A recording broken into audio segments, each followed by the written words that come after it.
So today let's talk about salads, lettuce greens. Now, salads I think have gotten a little bit of a bad reputation. When you go out to eat, oftentimes you'll order a salad and somebody will say, "Are you just having the salad?" "Yes, I'll just have the salad." I think the sense is that salads are a small offering or something you eat when you're trying to lose weight. They're not really something you would choose to eat on your own. But I think that's a problem. I think salads can be every bit as delicious as soups, as entrees, maybe even as desserts, but I'm not quite ready to commit to that. Anyhow, take a look at what I've got here, a nice selection of salad greens. I have red leaf lettuce. I have here green leaf lettuce. In the back I have a bitter green. This is curly endive. There's some lettuces or salad greens that aren't actually head lettuces, things like Belgian endive, or here, this is something called little gem lettuce, and it's like a small version of romaine, if you will. Iceberg, everybody knows iceberg. Here, take a look at what I've got here. This is butter lettuce, but what makes this unique is that this plant is still alive. If I turn it up like this, what you'll notice is that the roots are still intact, and if you look at the sell-by date, they have it labeled so that this will be good for the next 6 weeks. Imagine lettuce that could live for 6 weeks in your refrigerator.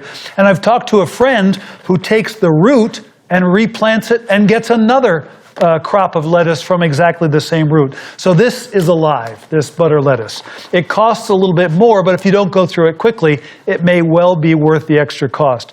Now take a look down here. This is a small, delicate lettuce that is grown hydroponically. And if I peel it back, you can see that it is still attached to the substrate that it grew on. For something really delicate like this, having it still alive is kind of a nice idea. This is mosh. All right, so enough about really beautiful lettuce. Take a look at this for a second. Now, here's a head of a lettuce. This is heart of romaine, and you can see that it's in pretty bad shape. Too often, I think, lettuces end up looking like this in your refrigerator, and you have to ask yourself why. Or maybe you simply say, I'm not willing to buy lettuce the next time if it's going to look like this. What you need to know about lettuce is that it's very, very delicate, very tender. It's about 95% water, and as soon as it begins to lose a little bit of water, it begins to wilt. But more importantly than that, it's very sensitive to a particular gas called ethylene gas. And ethylene gas is a plant hormone that's given off by produce as it begins to ripen or produce as it begins to deteriorate and rot.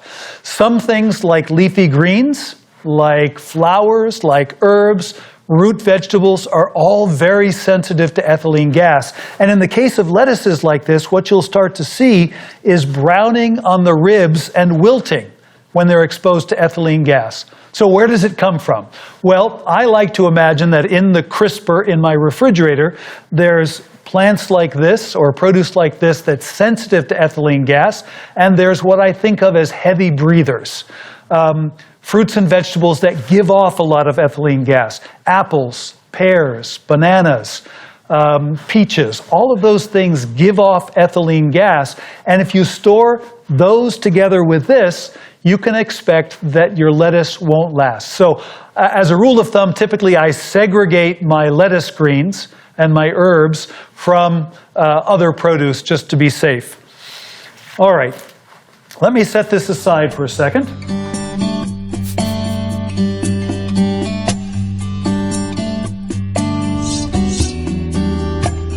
Now, let's say I wanted to make a salad from butter lettuce.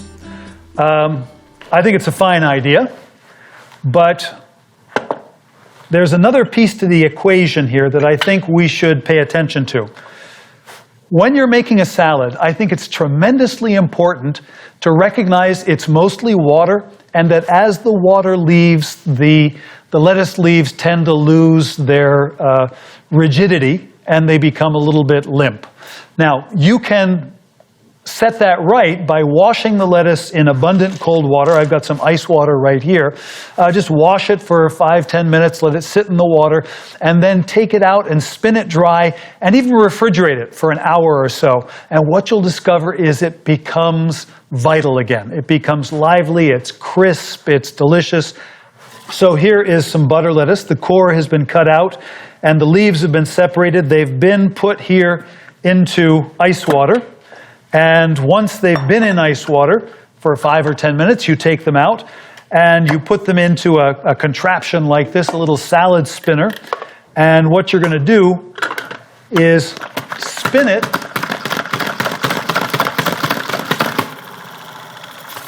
so that the centrifugal force throws all the water off and you get nice dry lettuce. The significance there is that dressings won't stick to wet lettuce. Okay. So we've got lettuce that's been soaked in ice water shortly, briefly. We're going to make a salad. Here's what I would like to suggest to you. Whenever you make a salad, you need a dressing, you need a vinaigrette, and there is a standard for vinaigrettes. Typically it's 1 part vinegar to 3 parts oil, salt, pepper, so on and so forth. But I'd like to take it a step further and suggest to you that mild greens need a milder vinaigrette. More assertive greens could stand for a more assertive vinaigrette. All right, so here's what we're going to do. We're going to make a vinaigrette. I like some shallots in there. We want these shallots diced up really, really fine.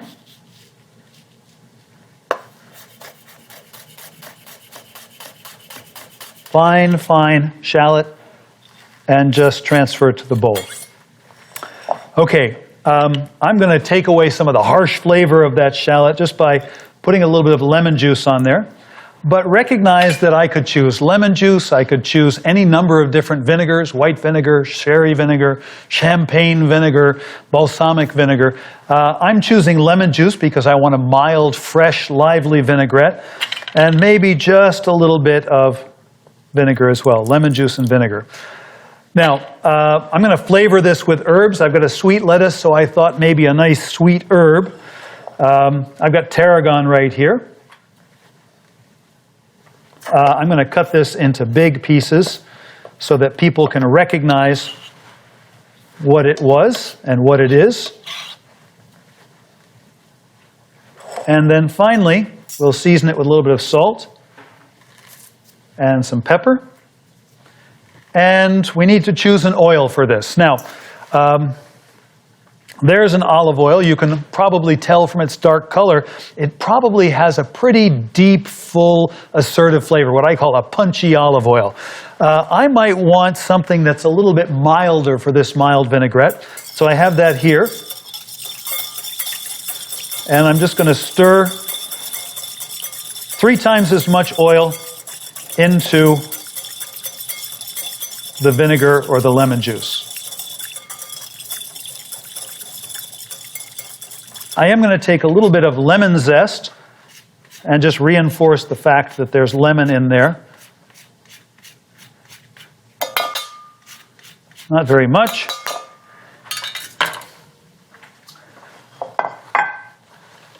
We'll take the lettuce, and in very, very tender lettuces like this, I often just use the whole leaves. It's very, very easy to cut with a fork and toss it gently.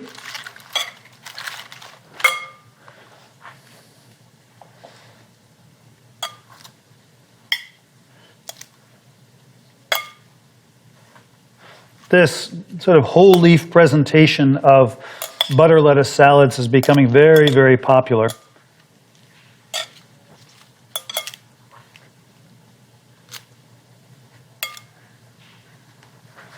And then let's just make sure that some of this goodness right here makes its way onto the salad. All right, so there is a mild salad, and it's a favorite. I would encourage you to try it as well. How about another salad? how about if we wanted to do something with tomatoes and mozzarella and a green that's a little bit more assertive, like arugula? I've got some arugula here. So we need to craft a vinaigrette for this dish. And while I'm comfortable with that 3 parts oil and 1 part vinegar, I might choose a punchier oil, something that's got a more assertive flavor.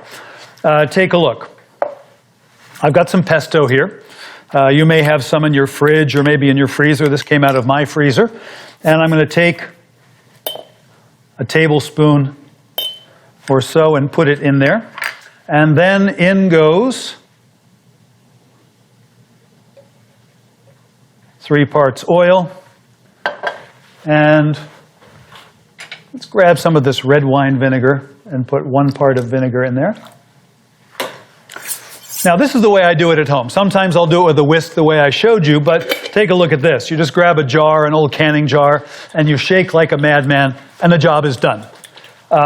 There's seasoning already in the pesto, but maybe just a little bit of salt and pepper. If you've never made pesto before, assertive flavors: basil, garlic, Parmesan cheese, and some toasted pine nuts. And again, we'll give this a little shake. And if you don't use it all up, the beauty is it's ready to go right into the refrigerator and live there very happily. All right, so here's what we're going to do. I'm going to take a little bit of this pesto vinaigrette and start this process of drizzling it over tomatoes and mozzarella.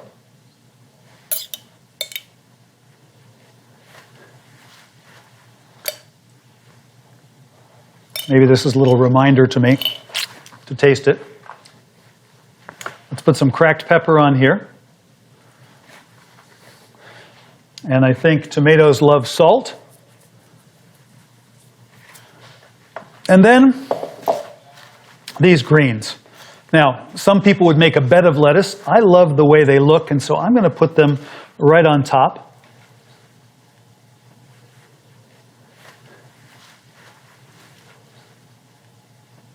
And just let the colors of the cheese and the tomatoes kind of shine through from below. And by way of dressing, a little bit more.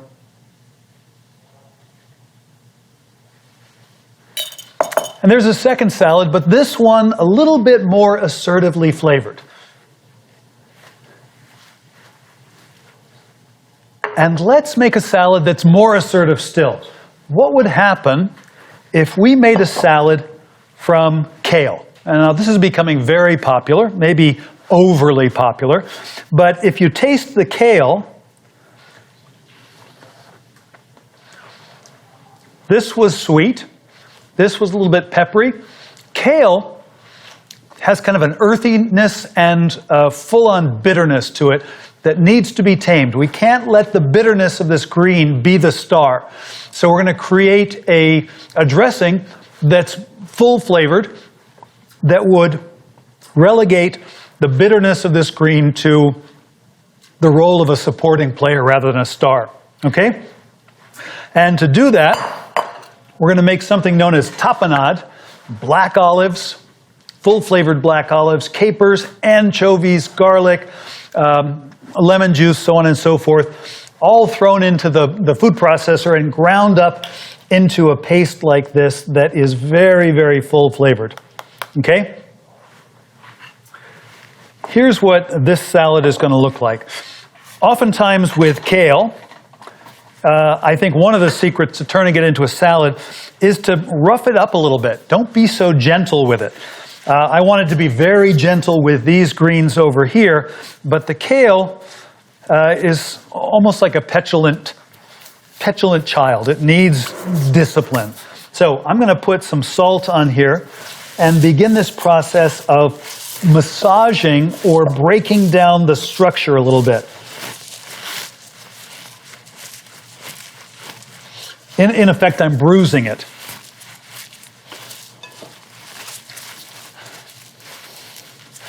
And you'll notice a difference in the feel. You'll probably also notice a difference in how it smells. It becomes a little more aromatic. And if you look at my gloves, they're a little bit moistened. That tells me I'm breaking the cell structure down, and it's time to move forward. Okay, so here I made a dressing where I whisked it in a bowl. Here, I shook it up in a jar. Here, I'm going to build the dressing right in this container. I'm going to take some tapenade, and I'm going to add it to what's going on in there. I'm also going to take some pecorino cheese, a really full-flavored cheese. I'm going to add some of that as well. And then finally, some of this punchy olive oil, recognizing that the tapenade has a little bit of oil already. And a nice sharp vinegar. And I might even think about varying the proportions from 3 parts oil to 1 part vinegar to closer to 2 to 1. I want more assertive flavors to stand up to these bitter, bitter greens.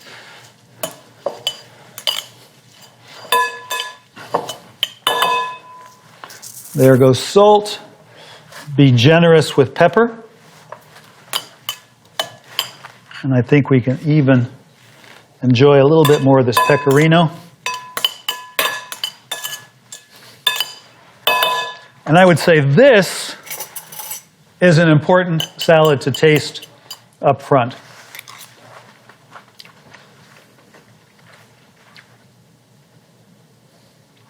Just a little bit more acid is all it really needed. The nice thing about a kale salad like this is that once it's made, it holds very, very nicely for an hour or more. It's a great little salad to have available when you're entertaining. So we've made 3 very different salads, every one of them delicious, every one unique in its own right. And what makes them unique is the fact that we crafted a vinaigrette that was made to complement the various greens, whether they're sweet and tender, peppery and a little bit hot, or bitter and coarse. As you make salads at home, I would encourage exactly the same thing. Think about making a salad that is not just a salad, but instead something you really look forward to. Each of these, I can guarantee you, will be a showstopper.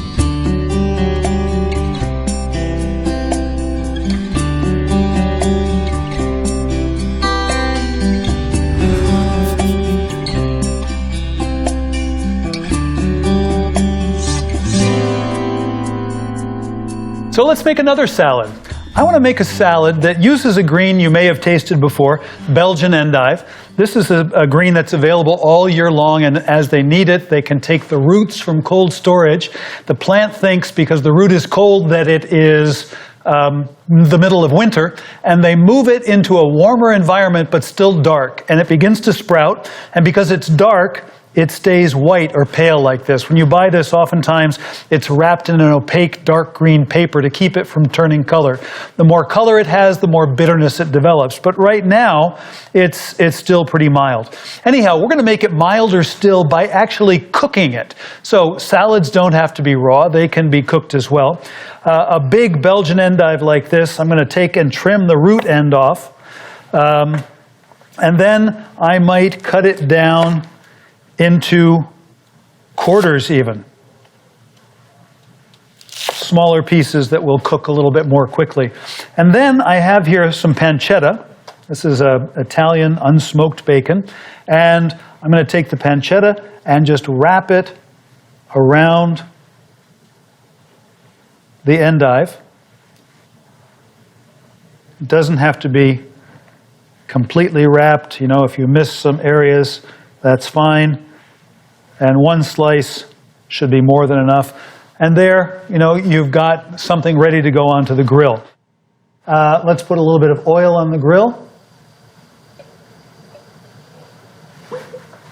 We don't need a lot because the pancetta will give us some oil as well. And then on they go.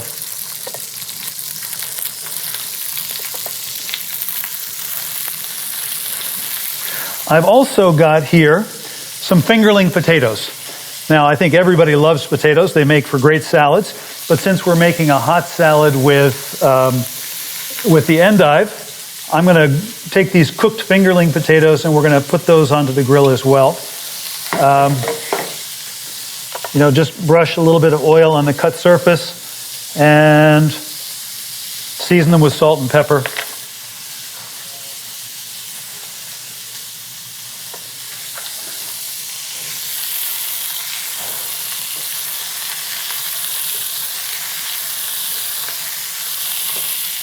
All right, let's let that sit there on the grill. While that's busy cooking, and it'll probably take, if I had to guess, 10 minutes or so, what we're going to do is put together some of the rest of our dish. Here are some tomatoes. Now, in the French tradition, they have something called tomato concassé, where they take a tomato like this, and they use a knife and they cut the core out. And then having cut the core out, they score the skin just like that. And then they dip it into boiling water for a ripe tomato, maybe 5 or 10 seconds.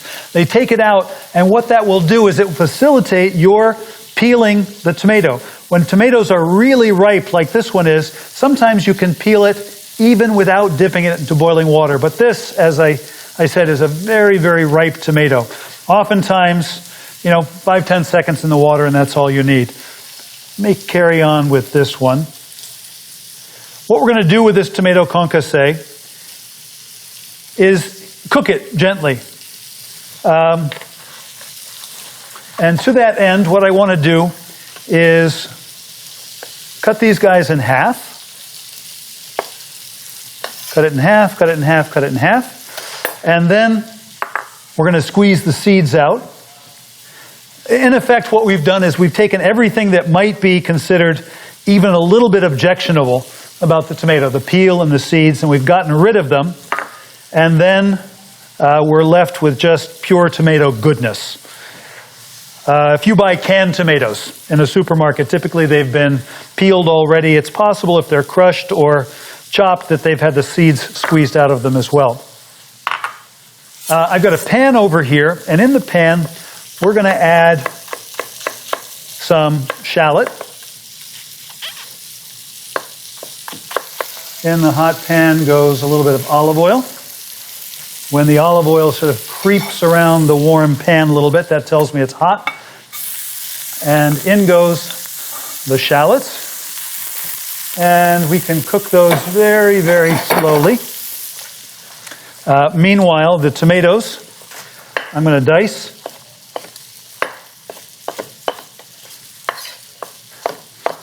So if I had to guess, I'm cutting these about 1/2 inch on a side.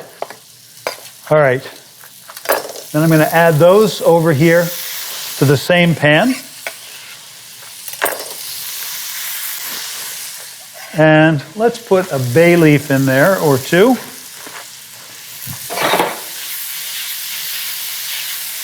And just toss that. I don't want this to fall apart into a sauce. So I'm going to turn the heat down very, very low, and we're just going to warm it and soften it a little bit. Salt and pepper.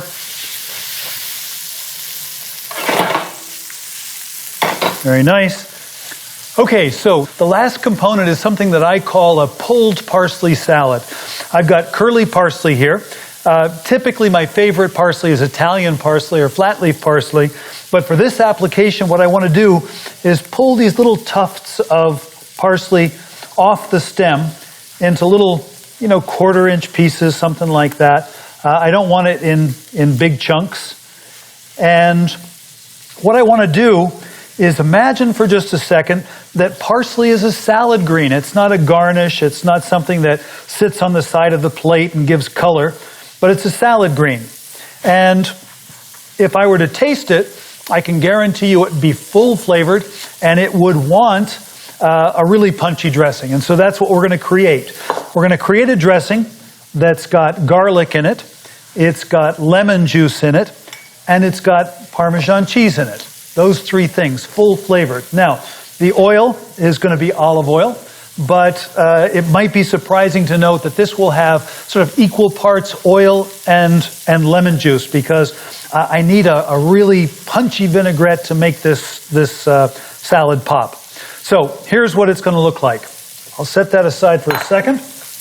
There's the garlic.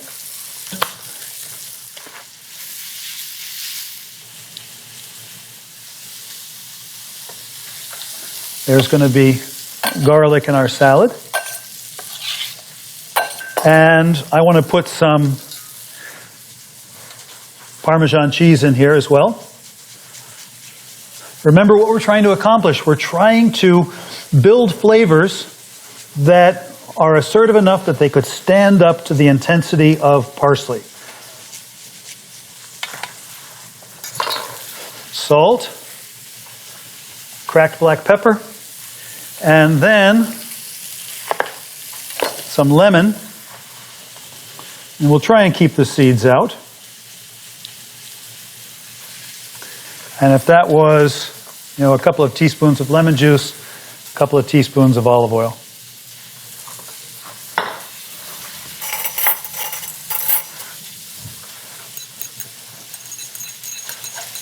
Now stir it all in. Nobody wants a big bite of garlic. I can even add a little bit more parsley. And this holds very, very nicely for a half an hour or more. So it doesn't have to be a last-minute thing. If it seems overly green, that may be an indication that you need more cheese or garlic or lemon juice. This is pretty close.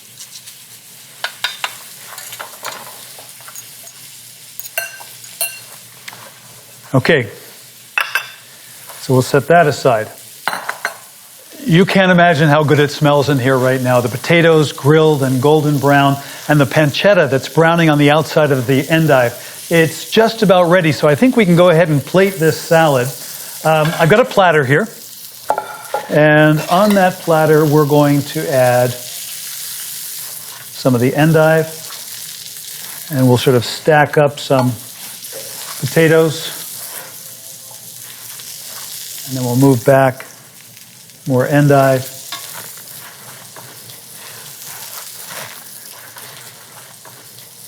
I think it's important that this endive show because it's so beautiful. All right, so I'm just going to season this with a little bit more salt and pepper. And then you'll recall our tomato concassé, nicely seasoned. I'm going to pull out the bay leaves. Actually, let's leave them in. They tell a little bit of a story. Flavor story, so we'll let those stay in. But I'm going to take and add the tomatoes right on top here. And all around the edge.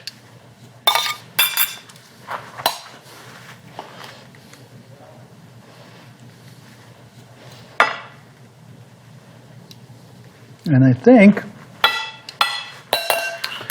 we're good to go. If you like the idea, you can shave a couple of pieces of this Parmesan over the top. There we go. So here is a grilled endive salad with fingerling potatoes, tomato concassé, and pulled parsley salad. There's a lot of components there, but I think when you taste it, you'll find they all marry together beautifully.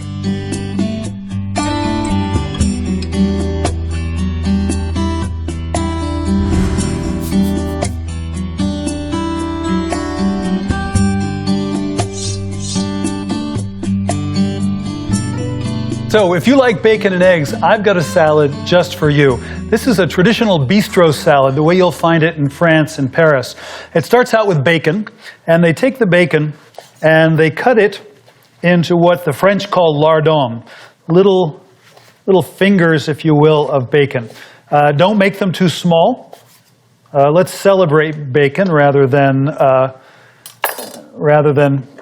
hide it in a salad. You can see it right there. I took these and I put them into a pan. I've got some on the heat already, and I cooked them probably for about 5 minutes, but you can see them nicely golden, and the bacon fat is still in the pan.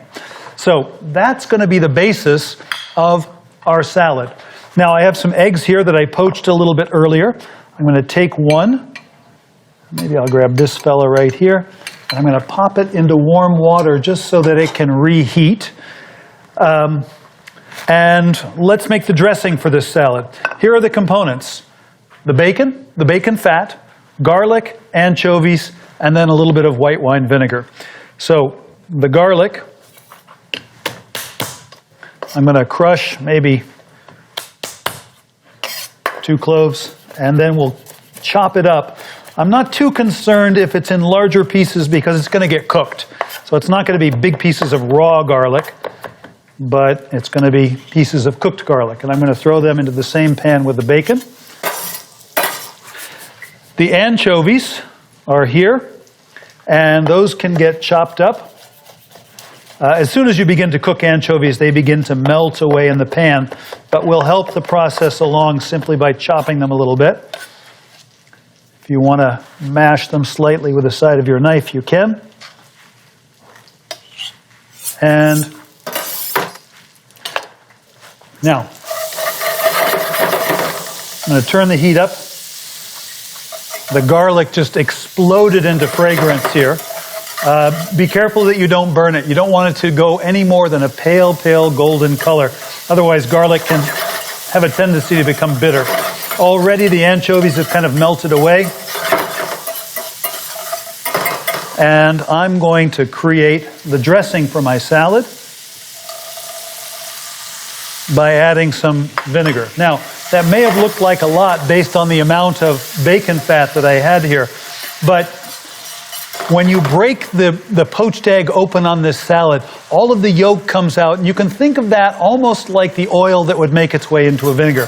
So you want to be generous with the vinegar, otherwise the salad will taste unbalanced. All right, the last piece of this dressing is just the seasoning, salt and pepper. Let's take and add some greens to the dressing. These are escarole. They're pretty hardy, so I'm not too concerned about the fact that they're going into a warm pan. If they wilt a little bit, it's not the end of the world.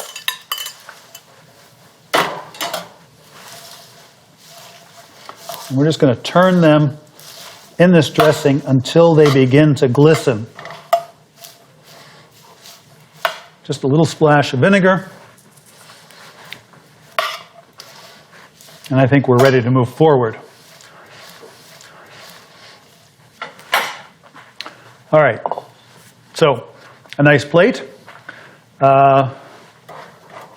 Let's begin by putting some of our greens onto that plate.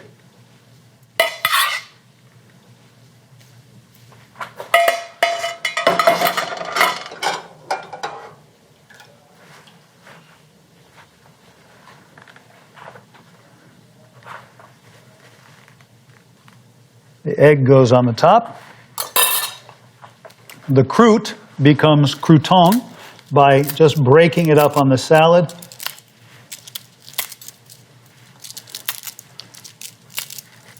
Or if you prefer, you can put a couple on the side. When the time comes to eat this delicious bistro salad, you come in with your fork and you break into the egg, and the dressing is made only that much better for the egg yolk, the warm egg yolk that spills over the rest of the salad. This is a salad that you'll find in bistros all over Paris, but now I'm hoping I'll find it at your house on your table.